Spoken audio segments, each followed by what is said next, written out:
We are going to go for a walk because we're just on my phone, so it finally worked. We're going to go for a walk. We're going to go back upstairs because this sitting down here at my desk feels like too formal for a Saturday. So we're going to go. Come on, Petunia. Let's go. Let's go upstairs. Y'all can walk with my dog. Petunia? Yeah? Now I can't see the chat. Well, that was the problem I was having. I couldn't see the chat, but I can see it now. Okay. How are we doing? I know it's been a very stressful day. Petunia is a boy. Hey, Bubba. Come on. Come on up. Come on. You want to sit? Yes, self-care Saturday. That's why we're sitting on the couch instead of in my office. Dog tax. Dog tax. Dog tax. There he is. There he is. I'm good. I mean, I feel like I'm the same as everyone else. I will stop moving the camera. You want to come up? Well, come up over here, dude. You can't have my seat. Come on. Come on. Come on. Oh, good boy. Okay. Yes, yes. What do we want to, where should we start? Where should we start? So I guess I'll start with the latest that I've seen. The latest that I've seen is that the Ayatollah is dead. That's been confirmed by Israel and Reuters. Did you think he was a boy dog first? I did. Yeah, I let my kids name him. So, he is a lap dog. He's a good boy. Oh, thank you. So that's the latest. I don't. It feels very. I wanted to do this even though it's the weekend because I know how I feel right now. I'm like transported back to like when they pulled down the statues of Saddam. And then everything that came after that is. So TikTok is saying we're effed because the Ayatollah died. I don't know why those things would be related. Mojo Dojo Casa War. Can Congress do anything at this point? Yeah, so Congress could pass a war powers resolution to stop the use of military force in Iran specifically. The problem with that, though, is that we don't have a veto-proof majority. So even if it passed, Trump would veto it. And then it takes 2/3 of both houses, both chambers of Congress to override a veto, which we don't have. Also, the administration's perspective on the War Powers Act specifically is that it's unconstitutional. They claim that it violates the president's Article 2 powers as commander-in-chief. So I think anything that we pass in Congress that's similar to the War Powers Act, I think would get tied up in court. So, Congress could. Honestly, Congress should just impeach him and be done with it. But I don't think it's going to happen. Why do you think they are doing this now? It wasn't your fault. It wasn't your fault. Why do I think they're doing this now? A few things. Trump doesn't like Iran. I mean, I know that sounds like a very pat answer, but he bombed Iran in his first term, got us out of Obama's nuclear agreement with Iran, and has bombed Iran last year, bombed Iran again now. I think that he has it out for Iran specifically. So aside from just his personal vendettas, though, I do think that he probably got a lot of pressure from Israel to do this. I do think the fact that his board of peace consists mostly of people who want to build real estate in Gaza probably has something to do with it.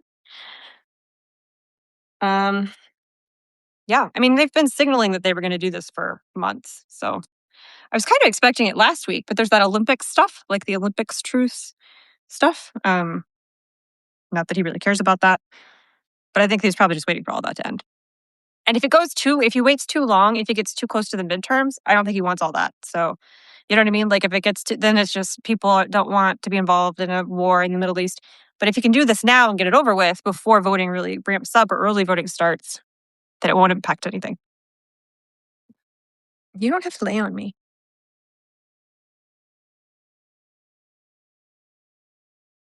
Yeah, some MAGA is pretty pissed.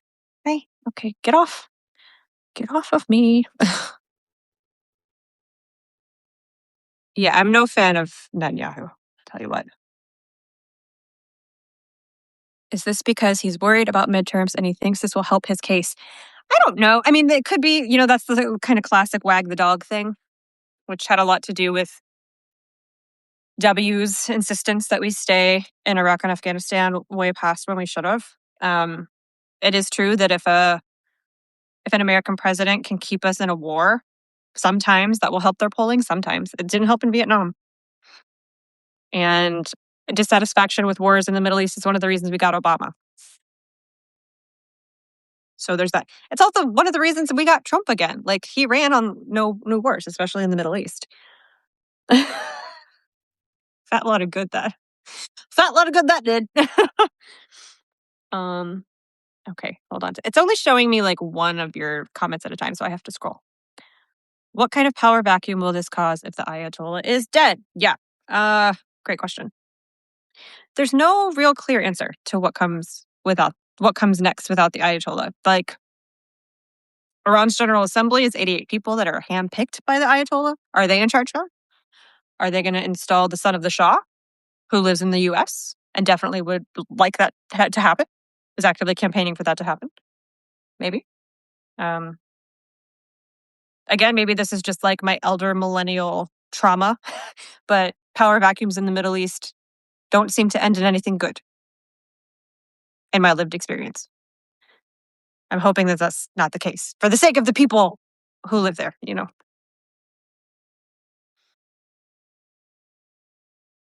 There will be no power vacuum. The supreme leader is elected by, oh no, too fast, by a council. There's a less powerful president who is elected by the people. Yeah, it's a little different than, not a little, it's different from Iraq. The governmental structure of Iraq is not the same as the governmental structure of Iran.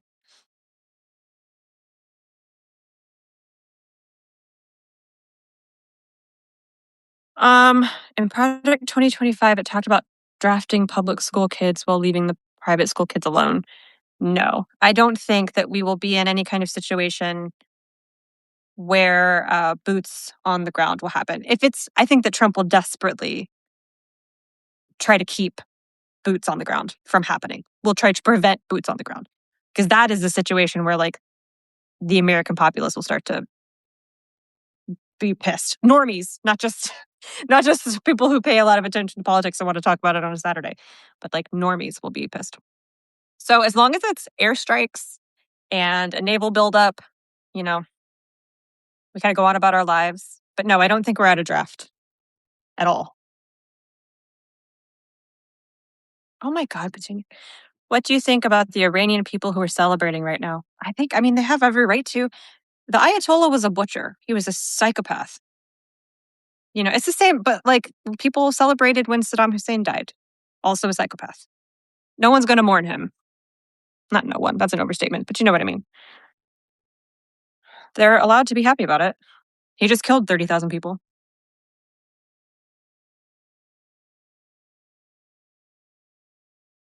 Hey, stop. Don't do that. Sorry, he's like being gross over here. The Strait of Hormuz. Just because the situation was bad doesn't mean the Iranian leadership is suddenly good people. Yeah. Yeah.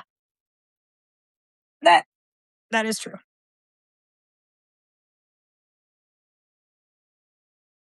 Like the thing that I think we need to wait and see. Well, the whole thing. Always wait and see, right? The thing we need to wait and see about is, does the material conditions of the people in Iran change? Can women go outside and show their hair tomorrow? Probably not. I don't know. I hope so.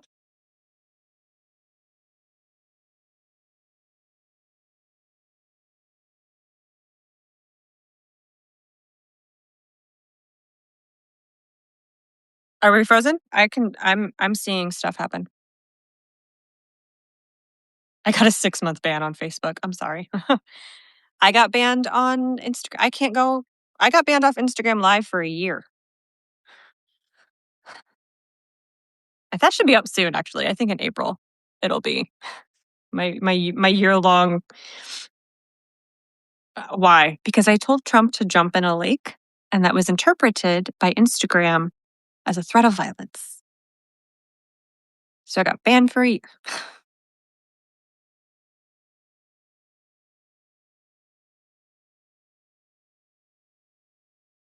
Why y'all laughing at me? I know. I appealed it, but this was a year ago. I didn't have quite the account size on Instagram that I have now, so nobody cared. Nobody at Meta wanted to talk to me. I was like, "Really? Guys, come on." And I discovered that when I tried to go live with a member of Congress, and it didn't work. And I was like, "Oh, why is this not working?" Anyway, y'all don't care about that. I know all the reasons. Of all the reasons to get banned, what a silly thing. Was it a lake of fire? It was just a lake. I thought that was a very normal saying, like jump in a lake. How fun was DC? It was exhausting. It was exhausting. It's a lot of talking they do up there. Isn't this just a distraction from Epstein? Mm, I don't think so. I understand why people think that, but I don't think so because this has been in the works for a long time, and he's been dropping bombs on Iran for a long time. Um, I'm sure that if there is any distraction to be had out of it, he will happily take it, but I don't think that's the reason he did it. I don't have any thoughts on the Florida governor race. Honestly, the Republican ticket has been more attention getting to for me than the Democrat ticket, so I've not paid a ton of attention to it. Um, the Republican ticket is funny because it's not funny, haha, but like funny because they have a grouper running. Um, and Daniels, Byron. I am so sunburned, y'all. This is wild. Whoops. Does this have anything to do with their oil reserves? Doesn't it always? I keep laughing, and I feel like it's inappropriate, but I can't stop laughing about the whole thing.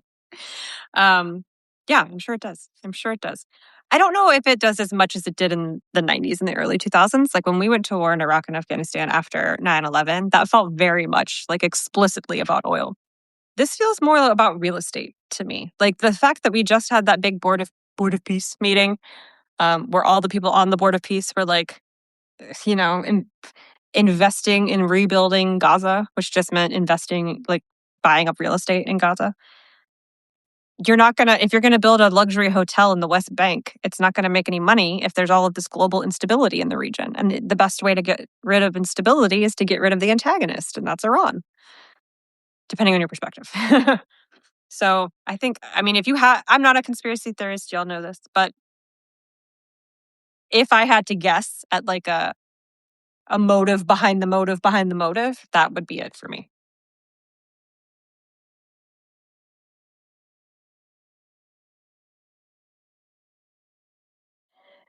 Yeah, laughter trigger. If I get mad, I laugh. If I cry, I laugh. Like it's so bad. It's like in Modern Family when Julie smiles when people die. I do the same thing, but I laugh.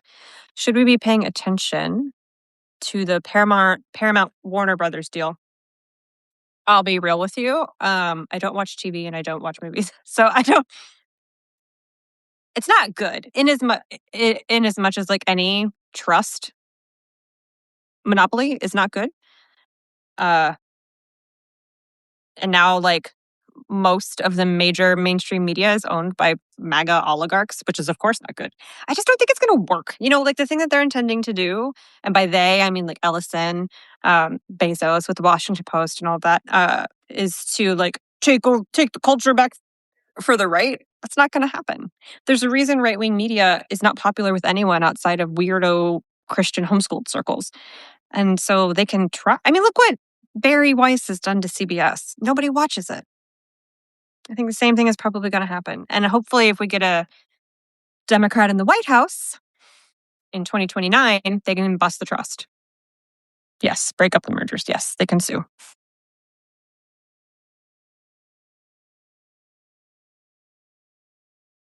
Yeah, American millennials are very specific. We have a lot more trauma around guns and invading places. Although, Australia lost people in Iraq. I don't want to downplay that.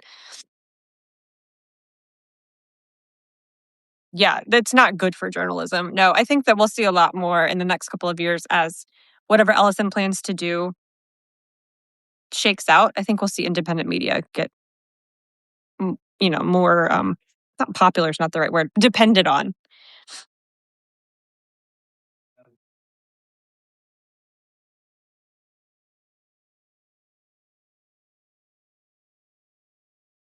Hey, Kate.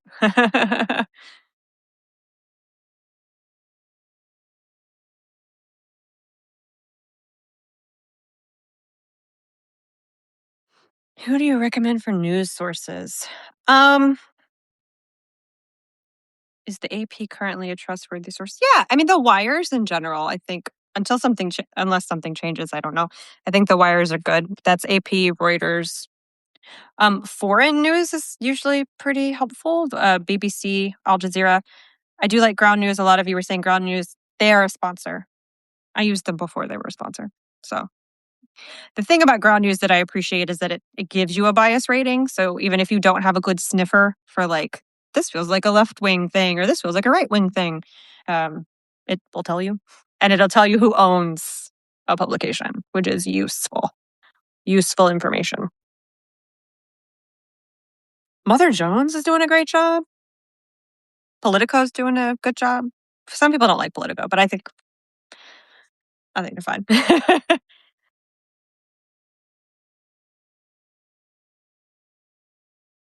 Trying to think of anybody else. Yeah, Mother Jones is doing a great job. ProPublica doing the Lord's work. Yes, thank you. Yes. I mean, like journalists, right? Like old school investigative journalists. Whoops. Okay. Purity test for candidates is still a big problem. I see it daily in activist organizations. Any thoughts on how to get through? Purity tests in candidates? You mean like for primaries? Or what do you mean? Axios can be a gossip rag, but they're fast because they've got a lot of people in DC. So they're like roaming the halls of the Hill. And so is the Hill. uh, eavesdropping. They sit in on committee meetings. They sit in on votes. So like they're pretty quick to get stuff out. And they are a little gossipy, but I think that's funny. Um, okay. Purity tests about candidates. I don't know. I think a primary is a fine time to do purity testy stuff. Like primaries are where I try to align with a candidate that checks as many of my boxes as possible and work for that candidate. And then if they don't win, whoever wins the general is who I'm going to get behind. So like I leave a purity test behind after a primary is over. But I think it's fine to have it like in a primary. Like I don't know I'm trying to think of one. Like in Virginia in the first, we have like 7 people lined up to run for the Democratic position to run against Rob Whitman. And I'm finding the one that like most is the purest, I guess, if you want to put it that way. And I'll put my volunteer time and my money behind that person until the primary. And if they lose, purity test out the door. Yeah, Punch Bowl is good for that too. They are also on the Hill. So roaming the halls.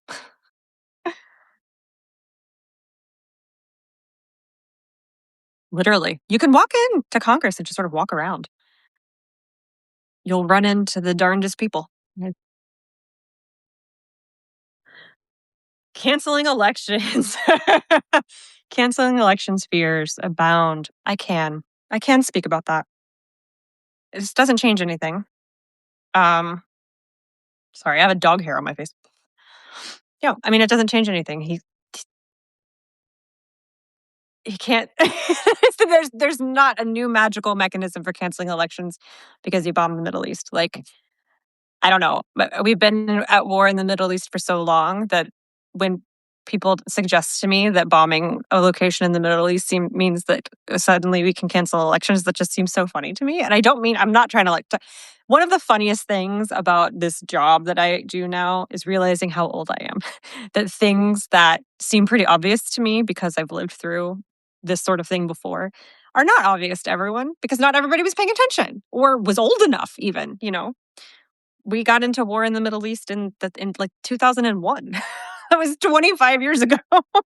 There are people who voted in 2024 who were not like alive when that happened. But no, bombing the Middle East doesn't have any effect on elections. A national emergency doesn't have any effect on elections. That does not mean that he won't try something, right? Which will probably happen anyway, especially as we get closer and the SAVE Act doesn't go through. He, he'll try XYZ things, I'm sure. But there's nothing about this situation that makes an election any more or less cancelable. We have elections on Tuesday. If you're in Texas, you have a primary. Go vote. Oh, who are you barking at? There ain't nobody out there. Shush.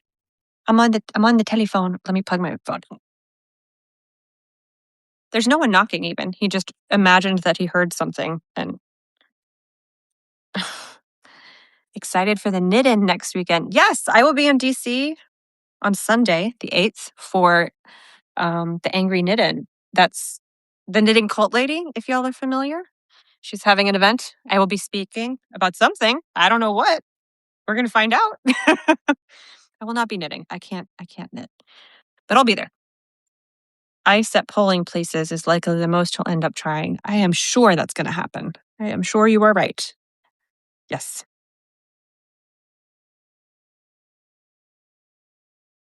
Tell your dog I said hi. Petunia, everyone says hi. No response, I fear. I'm so sorry. Do you think this will turn any public opinion on Israel? Not for the better. I don't think anyone is happy with how obviously Israel pressured him into doing this, in my opinion. Although I don't think it's an opinion, you know, I think that's just what happened. I think Netanyahu pressured him into doing this. Because for a long time, the defense against Iran was Israel's responsibility. That's why we support Israel so much with so much money, is because they are the first line of defense against Iran. And I feel as though maybe Iran got tired of that. Whether you think that's fair or not, whatever. I don't really have an opinion. And I'm absolutely sure that Netanyahu took this opportunity, took this moment for Trump's ego, for his innate dislike of Iran, for his like, here's an opportunity to be a hero, and pushed him into doing this. The response to that has not been great that I have seen on either side of the aisle. I don't think there are many Republicans who are happy that we are doing Iran's dirty work in the Middle East. And there certainly are not a lot of Democrats who are happy about that. So I don't know. The public opinion polling about Israel has gotten worse and worse and worse and worse over the past 12 months. And they're not doing anything to change that. Like Israel's not doing anything to change that. So I will tell you, there were a lot of people from APAC at the Hill. Kate's here. She saw a lot of them too. Or maybe she's not here anymore. But yeah, there were a lot of people from APAC at the Hill. Someone asked earlier if Netanyahu has dirt on Trump. Do you even need dirt on Trump to get him to do something that he thinks will be good for his ego? Like, I don't even know that you need that. Maybe he does. I don't know. I'm not saying he doesn't. I don't think Trump needs to be blackmailed, though. I think he just needs to be flattered.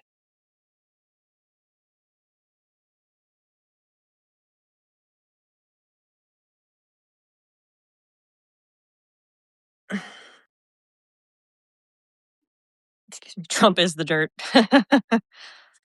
Yeah.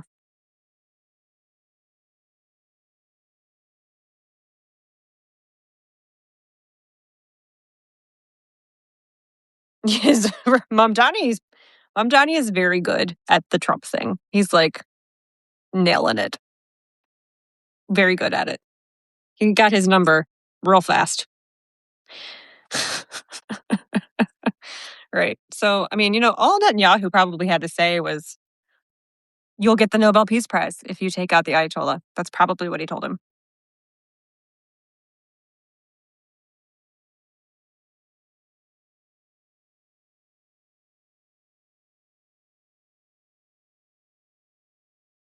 He is a legend. Mamdani, to be clear, not Netanyahu, who I think is a little cuckoo. Not a little, a lot.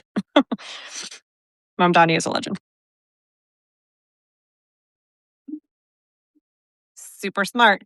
And orange spice was the tea. I don't know if y'all saw this, but Mamdani is polling as the most popular mayor of New York in a generation, and the most popular Democrat in the state of New York, which is funny because now the GOP in that state's going to have to find something else to run on, because most of their messaging for the midterms was like, don't turn the whole state into Mamdani's New York, whatever. But now the whole state is like, yes, please, we would like that, actually.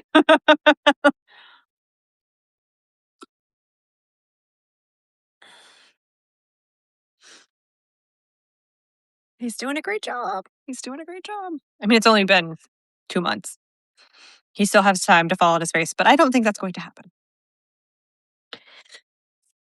Is Yahoo even that popular in Israel, or are the people stuck with him? Well, those are kind of two different questions.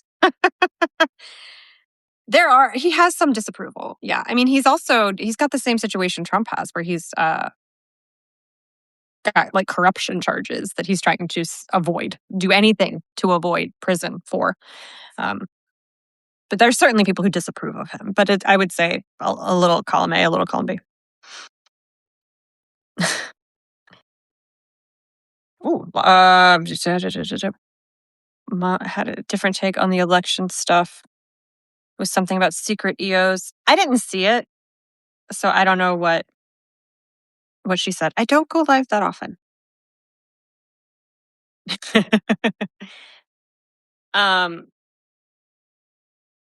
Yeah, if you want to tell me what she said about secret EOs and stuff, then I can tell you, but I don't know.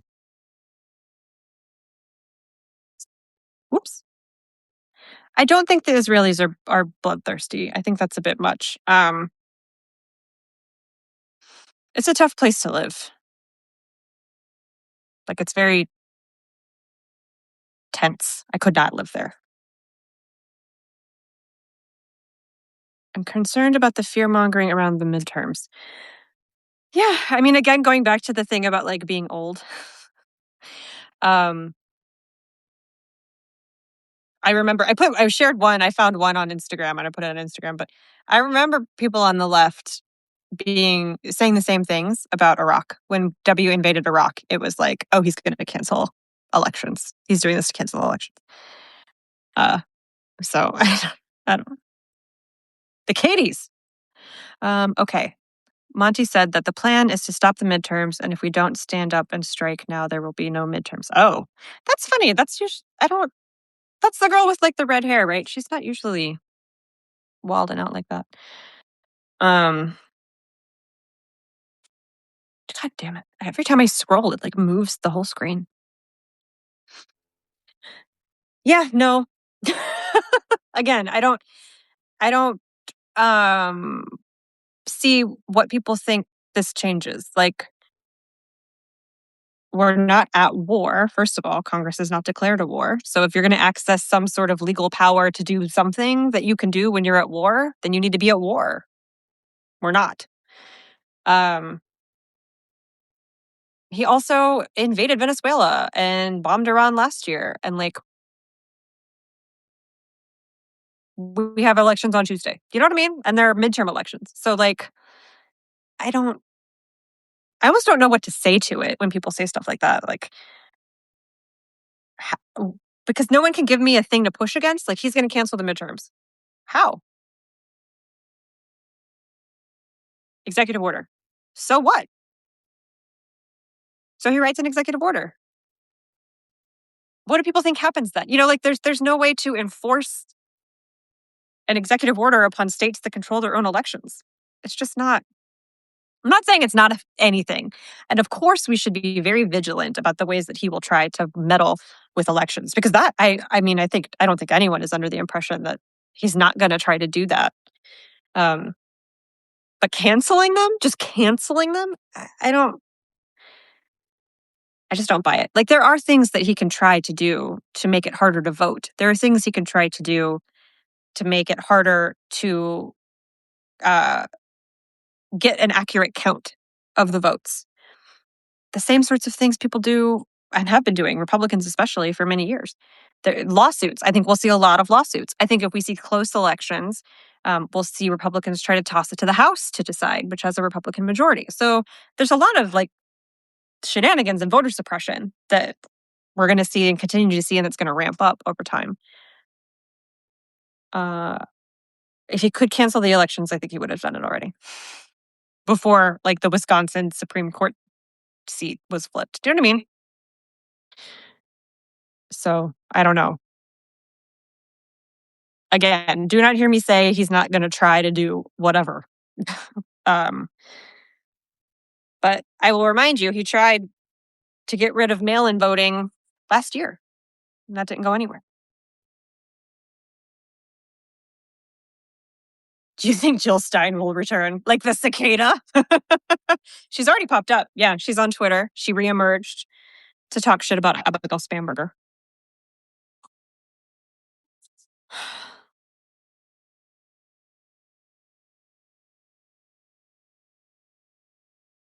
She drives me nuts.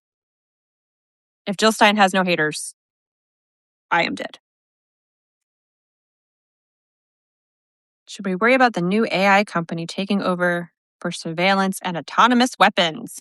That would be ChatGPT. It's OpenAI. It's the same that, ChatGPT.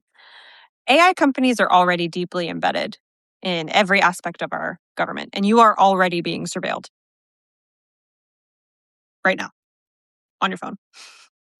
So be worried about it. Yes. I mean, I think that AI is one of the most dangerous things we're looking at right now. I'm not an anti-AI person also. Like I am not an AI doomer in general, but it should not be used. I have a good book. Hold on.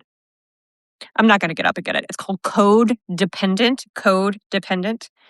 That is a great read. It's specifically about like AI surveillance and the ways that AI has been used in surveillance in other countries already and failed. It's just like not good. It's also just like not a good tool. It hallucinates, it makes shit up. It's all very Minority Report, but that's already happening in other parts of the world. So I think you are justified in being concerned about that. Absolutely justified.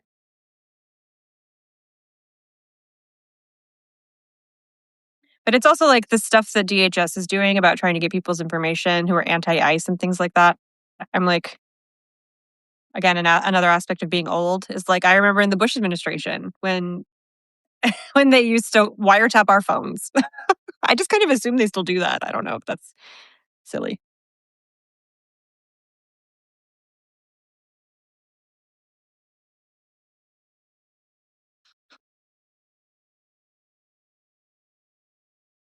I got in a lot of trouble today on Threads because I got pissed off. I got pissed off on Threads. And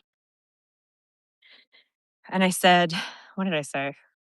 I said, anyone who is telling you that bombing Iran means that we're going to cancel our elections is stupid or lying to you.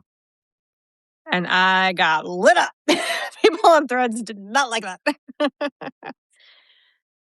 Mark Elias. Yes. He's amazing. Democracy Docket is amazing. Democracy Docket saved our asses in 2020. He can be a little doomery around elections, but he's also front lines, man. He's argued before the Supreme Court. If anyone has a right to doom, it is that guy. He has earned his doom. He has earned it because he is like fighting the good fight and has been for many, many years.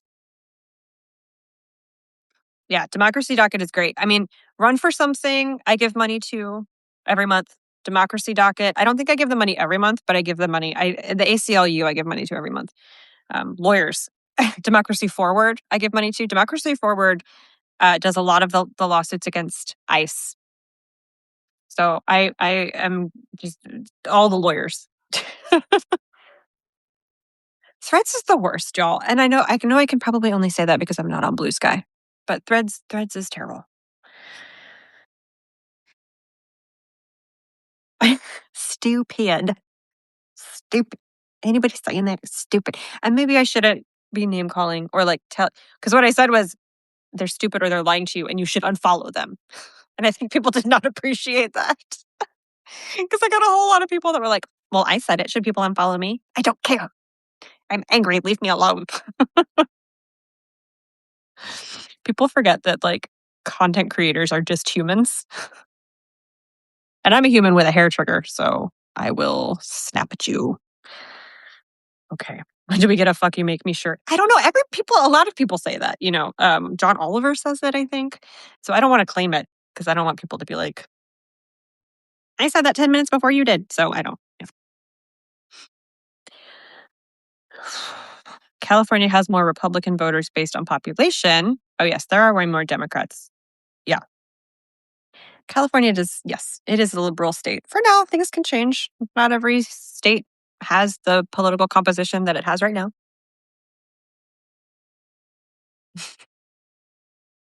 I do have a shirt that says ew, but it's got Lincoln on it.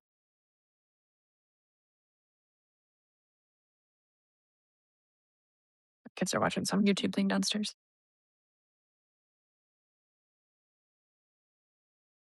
Yeah, democracy docket lawsuits are election focused, which is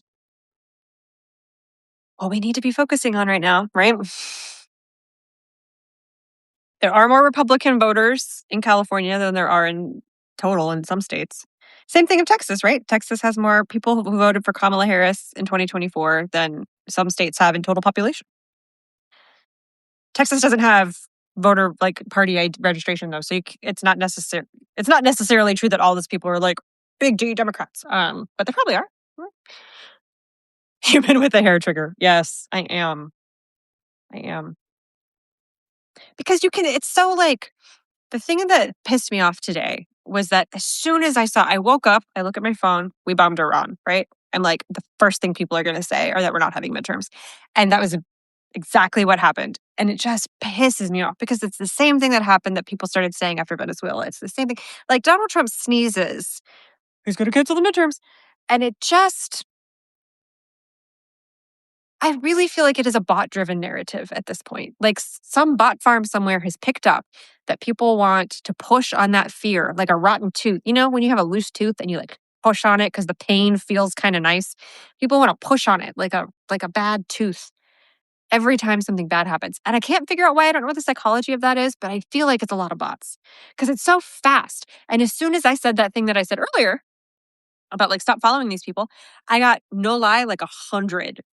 No profile picture, or at least not a person, some cartoon anime profile picture being like, you have your head in the sand. Of course he's going to cancel elections. Da, da, da, da, da, just like all the same shit. And it's just like, I have pretty big audiences, and I feel like I've got a good handle at this point on when something is like being bot driven. And I do think that is a bot driven narrative. I do.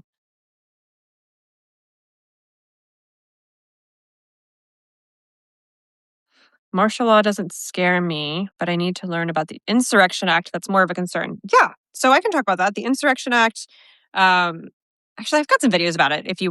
I can't remember what playlist they're in on what thing, but yeah, he could declare the Insurrection Act. Honestly, I don't know why he hasn't.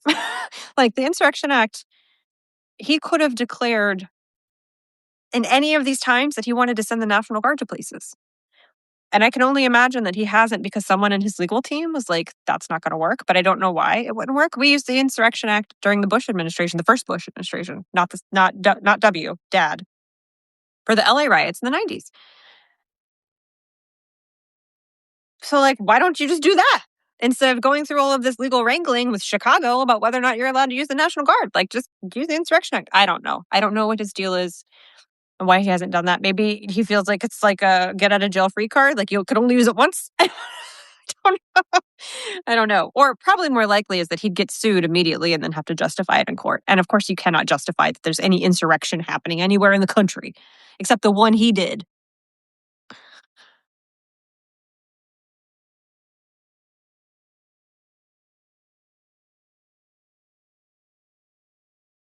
Oh, that's interesting. Should we be encouraging people to vote in person as opposed to mailing in ballots? Well, some states you don't have a choice. In some states, you vote only mail in.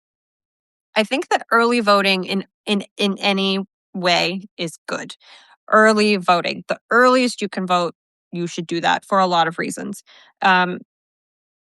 well, first of all, you don't have to go to a poll where like ICE may end up, right? Like if you go to an early voting location 3 weeks before the election day, the likelihood that anyone's going to be there to fuck with you is lower. Also, get it in, get it in before whatever election day shenanigans may happen. Also, mail-in ballots, I think they're going to try to attack as like a tossing out mail-in ballots. That will probably be a thing that they try to do. The administration, I try not to say they, but like the administration.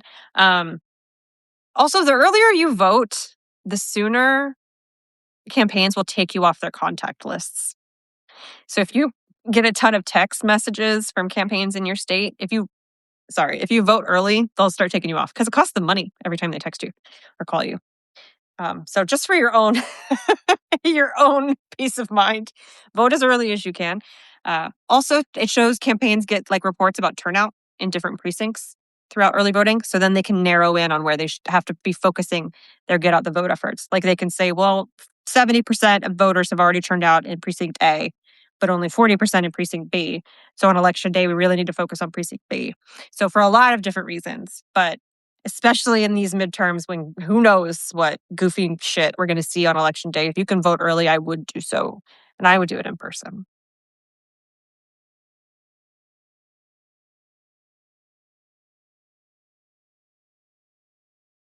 Yeah, the ballot tracking is great. A lot of places have, if you do mail in ballots, you can check on your Secretary of State's website to see when they've gotten it.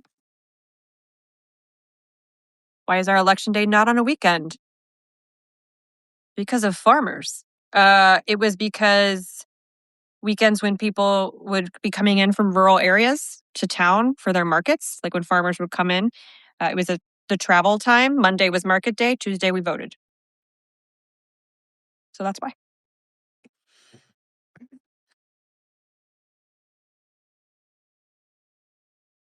We've just never changed it. I have one really long eyelash that I can like feel in my face. Sorry, that was more information than you wanted, probably. We'll do like 10 more minutes. Aiming for an hour. I think that's plenty. Petunia has crashed.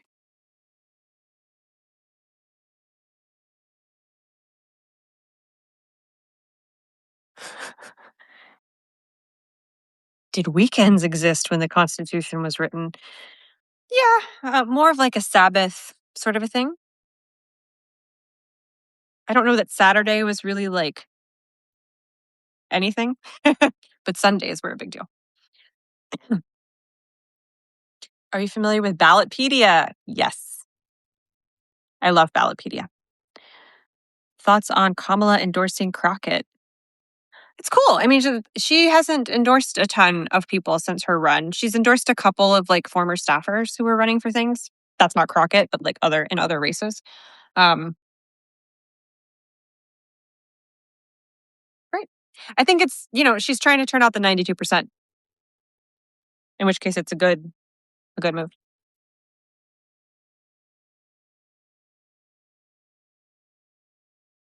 I just got my mail-in voter registration. Make sure Elon didn't put your wrong address on it. Sorry, I know it's very serious. I've not seen the family documentary. What is that about? Family? Is that like a Charles Manson thing? Because he called it the family. Or am I being morbid for no reason? Book recommendations to take our minds off all of this. Oh, I don't know, man. I'm not my mind is never off all of this, so I'm probably not the best. I do love a good romance. I'm going to try to watch Bridgerton,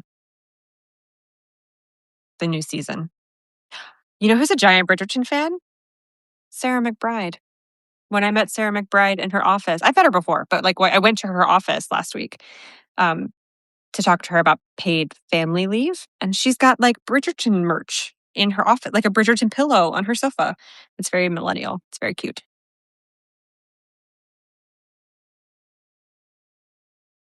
Read the Lunar Chronicles.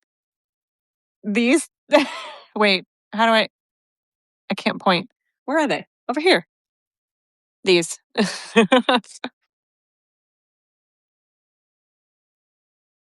It's like the Lunar Chronicles. It's a YA series, but it's fairy tales in space. Cinderella is a cyborg. It's very fun. If you don't like YA, have y'all read Lies of Locke Lamora? That's a good one. If you don't like YA, but you like a sort of sci-fi fantasy vibe, the Lies of Locke Lamora series is super fun. Super fun. Bromance. Love it.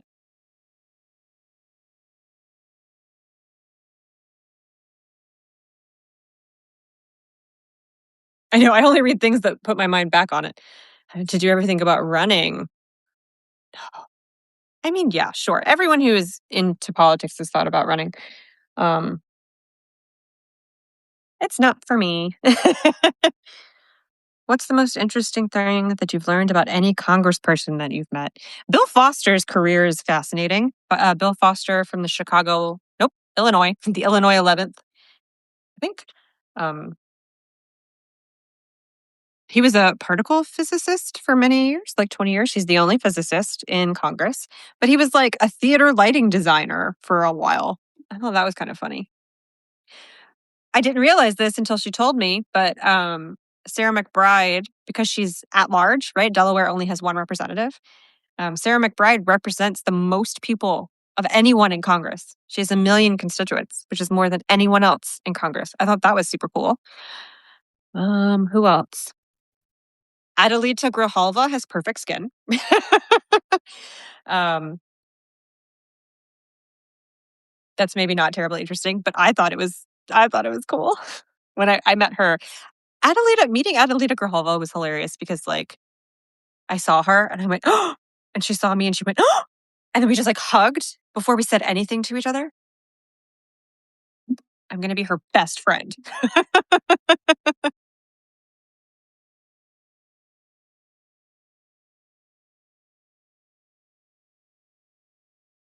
It is a good name, right? Adelita Grijalva.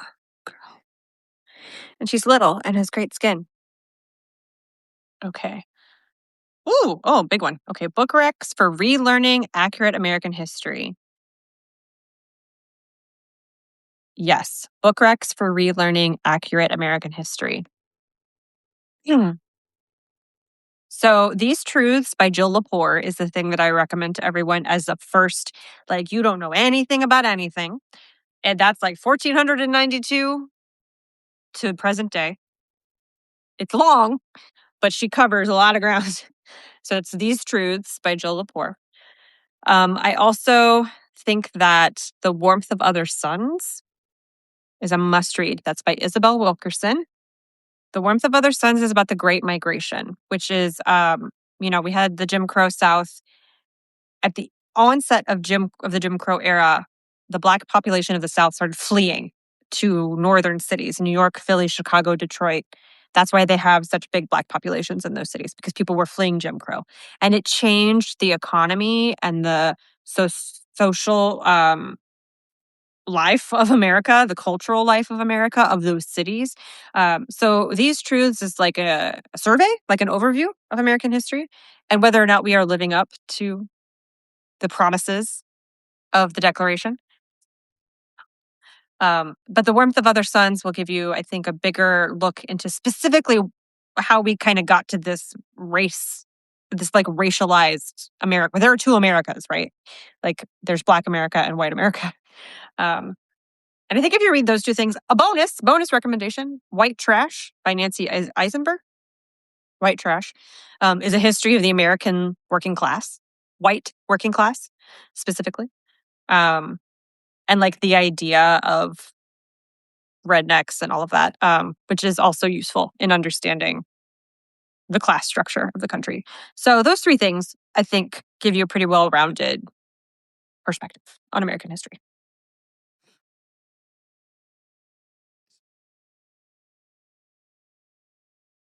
Whoops. What is Black AF history? I've never even heard of that. What is that? Is that a podcast? Tell me everything. YouTube channel? I can look it up. You don't have, sorry. You don't have to do labor for me. I will look it up.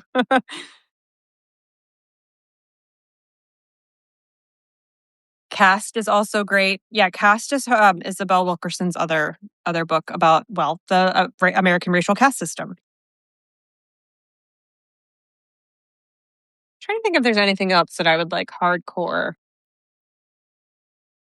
I mean, I think those are, start there. Heartbeat at Wounded Knee, the new one, not the original one, the new one. Okay. I've recently started writing about civics in order to help people understand government better. Any tips for doing so?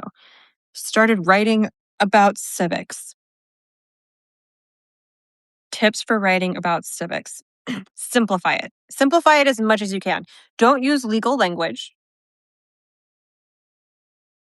That's probably it.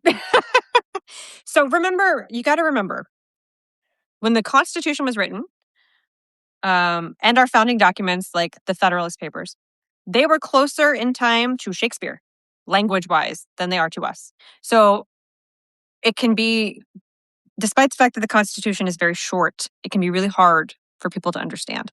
So you want to simplify it as much as you can. When you're talking about how bills become law, when you're talking about really, anything. I try not to use legal language ever because it's just like boring, snooze festy. Yeah, and I try to be succinct, and I always try to talk about it in a way that's like, and this is why it matters to you, or should.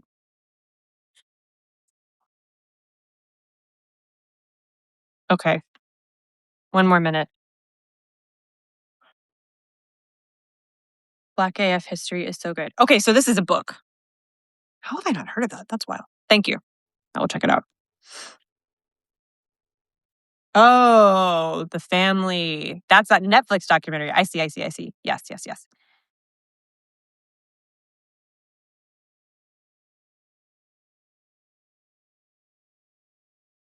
I haven't watched it, but funnily enough, like the Reagan era is something I've tried not to look at too much. This year, because it's like, not for any reason. It feels like, good God, do I have to? And the answer is probably yes. You talked about authoritarianism not being new to the Black population. Any book recs for that?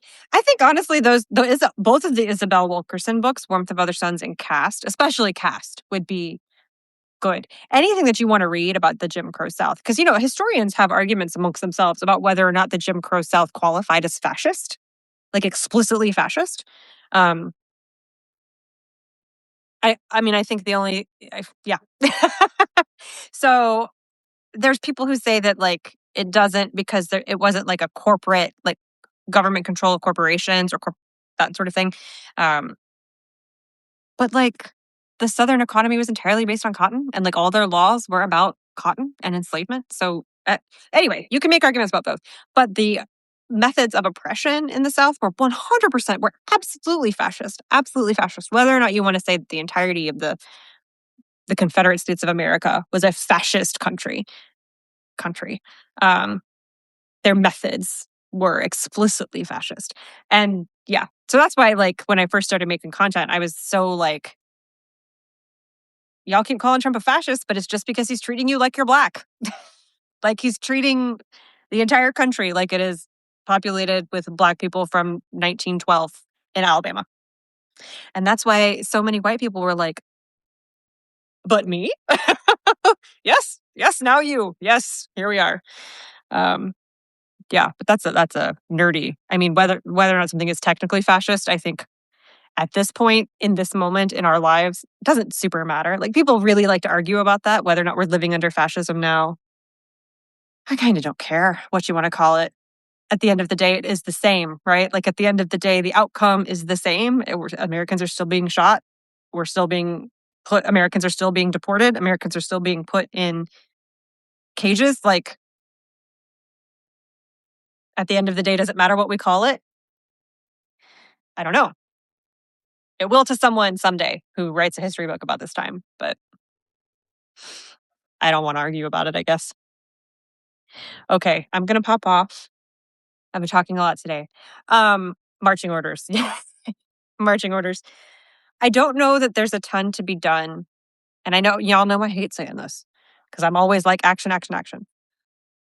The Middle East is rough, and pressuring the government to behave in a certain way with regards to the Middle East, my generation has not had a lot of luck with.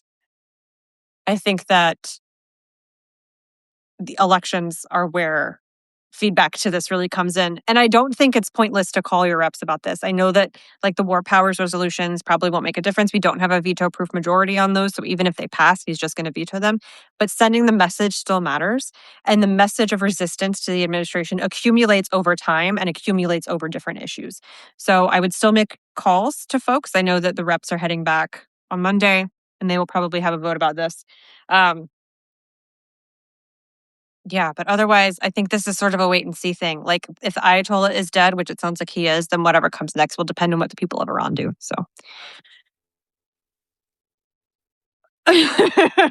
sadly for the youths, my generation does not have a great well of advice about how to stop action in the Middle East. Elect a better president. That's really it. Yeah. Okay. I know. I expected better from a FIFA prize winner. Thanks, y'all, for hanging out with me. Special shout out to the elder millennials. I know how you feel today, and it's rough. It's rough, especially if you are a veteran or have families who are veterans. So take care of yourselves, guys. Okay.